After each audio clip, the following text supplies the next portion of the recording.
Are you a people person? Some people claim to be people. Others go the other way and say, oh, I hate people. But they say it to people.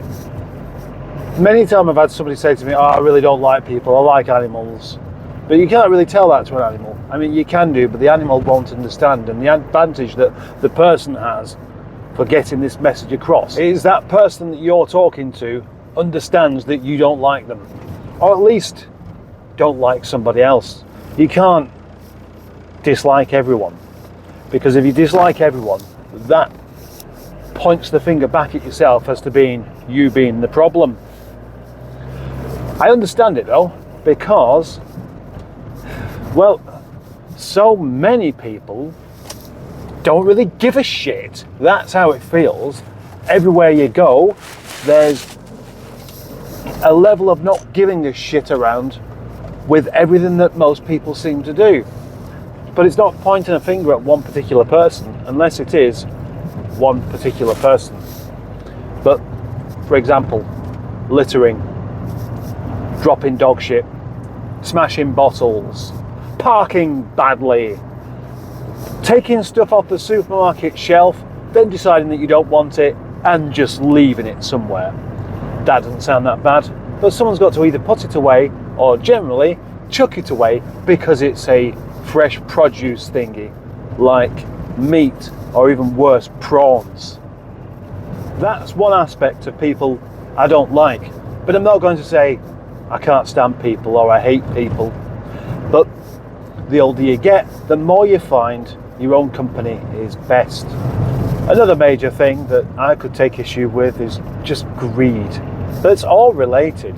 It's all related to the same things, just selfishness. Nobody needs to have everything. Clearly, we're going to have people with more things than other people. And it's always going to be the case that the person at the bottom of the pile is the one complaining that he hasn't or she hasn't got enough and how unfair it is. And that the people at the top of the pile saying, well, you know, if you worked smarter, if you worked harder, or if you just have better ideas, then you would be in a position like me. But it's not quite as simple as that, is it? Not really. The fact is, it is impossible to get anywhere in life unless you're making somebody else pay for you. For example, the other day I sold an item to somebody and that put me in profit with this particular car. But I was already in profit, so you could say I didn't need to ask anything for it. I could have just given it away. It's a part that's in my way, I don't need it, I'm never going to use it. Why not just give it to somebody who asks for it? And the answer is that, well, I need the money and they've got the money. And they want that part, and I don't want that part. So that, I think, is a fairly simple exchange.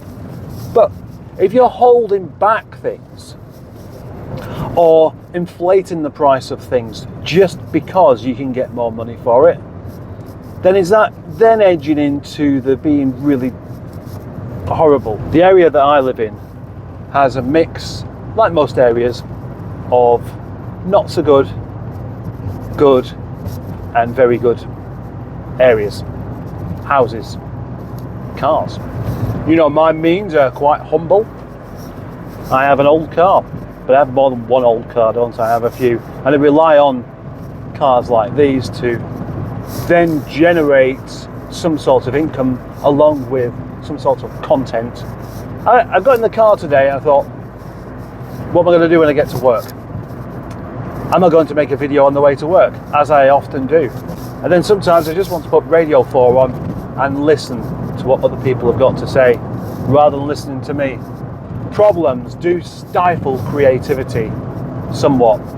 There are a few issues I've got to deal with at the moment that are really getting in the way of me just being able to think freely as I would like to do, have as much excitement and energy over the next thing coming up. In order for some people to be well off, there has to be a whole load of other people that are struggling. Other people that have money going out quicker than it's coming in. That's how it works. There's no real balance. If everybody had the same, then you could say, oh, that'd be boring, wouldn't it? Well, Yeah, because that means that you won't be able to boast about what you have. Boast about what you have. Everybody boasts, don't they? Everybody shows off. Everybody is proud to a degree of something that they have. It's just a pity when that happens to be at the expense of somebody that doesn't have it in order for you to feel good. Now, I feel proud of my old 30-year-old car, but me owning this is of detriment to nobody. Nobody at all. Because it just means I keep an old car on the road and I feel pleased that I've got the oldest car I can see everywhere. And that makes me somewhat happy. I could then go on to the thing about how other people are spending a fortune every month on their lease car that they don't even own.